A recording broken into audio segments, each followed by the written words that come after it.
সম্মান থাকতে থাকতে আসলে নিজের বুঝটা ইম্পর্টেন্ট, বোঝা যে আমি কখন এখানে শেষ করতে চাই। আর সামনে তো অনেক প্লেয়ার আছে, তারা খেলবে বাংলাদেশে। আসলে আমাদের দেখেন টেস্ট ক্রিকেট অলমোস্ট আমাদের ক্যারিয়ার শেষ। আমাদের জায়গায় নতুন একটা ছেলে আসবে, তো অনেক তার জন্য লং অপরচুনিটি থাকবে। আমার মনে হয় যে এটা অনেক কিছু চিন্তা করে আসলে ডিসিশন নেওয়া। ভালো ক্যাপ্টেন বাংলাদেশের হয়ে কে করেছে আমি বলবো সাকিব আল হাসান, কারণ ওর সময়তে খেলে আমার রোলটাকে আমি বুঝতে পেরেছিলাম।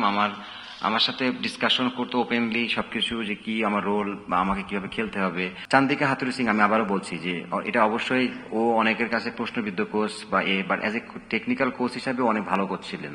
কিন্তু আমি এখানেও আবার বলছি যে হয়তোবা তার অ্যাটিটিউড অনেক প্রবলেম ছিল, অনেকের সাথে হয়তো না, বাট আমি ওনার কাছ থেকে অনেক কিছু শিখেছি অ্যাজ এ একটা ব্যাটসম্যান হিসাবে। আমার ফ্যামিলি ওখানে, সবাই ওখানেও ক্রিকেট আমি খেলতেছি, প্রিমিয়ার ডিভিশন ওখানে অস্ট্রেলিয়া খেলতেছি একটা টিমে।